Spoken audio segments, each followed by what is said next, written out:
Hello and welcome to the Nanosecond Media Group. I'm Eric. I am the founder, I guess. We are a podcast group that is forming. Sorry, apparently I have the hiccups. I currently am doing a podcast with Crooked River Radio. You can find us on crookedriverradio.com or rumble.com. You can find us there. Just search Nanosecond Podcast. We talk food, we talk news, we talk sports. Right now, it's heavy on the Cleveland Browns, and I think this page will be for a while till the offseason. Then I'll talk about different things, music, food, favorite TV shows. Just it's supposed to be loose. I'm still getting used to looking at the camera and stuff, so sorry if that um isn't good, and hopefully my audio sounds good. I am testing everything. I did a test video earlier. Um so a little bit of like I've said, I've worked with Crooked River Radio for a while, and I'm trying to form this one. Eventually, I'll have better sounding stream once I sign up with StreamYard. I plan to do that soon, but right now I'm just doing it this way straight through YouTube. No like production software or anything. Um, but I need to or raise my mic. But the Browns game, obviously it started off on a turnover. If the Browns wouldn't have turned it over twice, they probably would have won. I know it's revisionist history and you can't look back. You only got to look forward, and they play Tennessee this week. But they, if the game didn't start off with a pick six, which they should have probably ran it or not thrown to Harrison Bryant, who shouldn't even be on this team because he's your third string tight end. He can't catch. He had two go off his hands, and then Deshaun Watson didn't help with the two fumbles. I mean, the one would have been a fumble or a turnover anyway because he didn't get the first down. But if the second fumble wouldn't have been recovered and taken in for a touchdown by TJ Watt, I believe, uh, the Browns would have had a great shot to win. And the offense played like garbage. I just think it's time for Stefanski to go. He had the whole offseason to work with Deshaun, and he wasn't able to get him to be better. I didn't see Deshaun better at his position. I saw him get worse at quarterback on Monday night against the Steelers versus against the Bengals.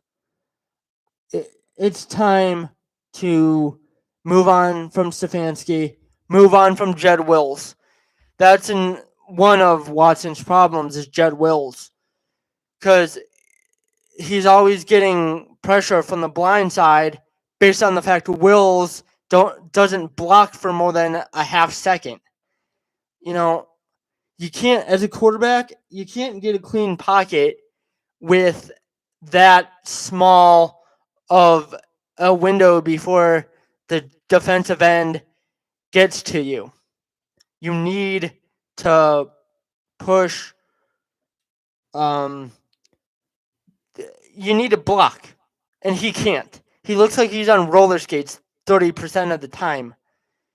You can't have a left tackle who's supposed to be covering the blind side of your quarterback be so bad. It's time for Jed Wills to go. Sorry. But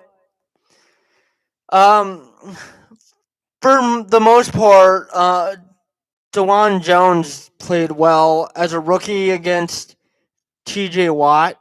Yeah, he had a lot of help, but that's his first start.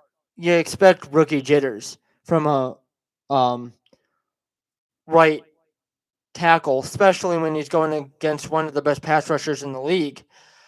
But where people don't, I think, see or have the issue with Jed Wills that I do. Some people do, but he's in his third year in the NFL under one of the best offensive line coaches. If you can't develop and be one of the best offensive tackles in the league within 3 years, you're not taking stuff seriously. You're either goofing off when time is coach or when you're working with the coach, or you're just not taking things fully seriously. And you had Joe Thomas, who said that he's always one call away and that he would work with Jed. And Jed seems to not take that. Joe Thomas is a Hall of Famer. I know the Browns sucked during his time here, but that was another story. So this concludes the Browns side of the thing.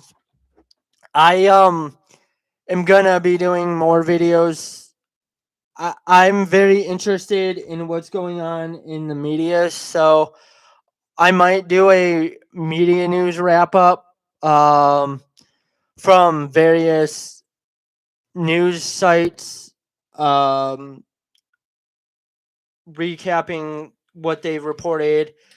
Probably I read Sports Business Journal, New York Post, Barrett Sports Media, and Front Office.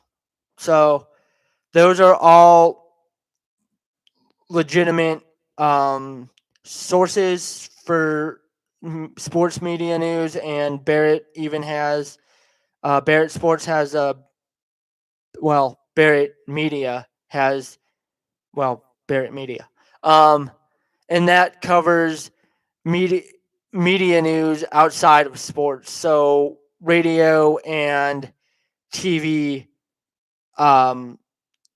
news, as in like as I've had it put to me, Barrett Media or Sports Media is the ESPN of ESPN. And you can say they're the whatever of whatever in news. They break the news that you get or about what's going on inside those networks.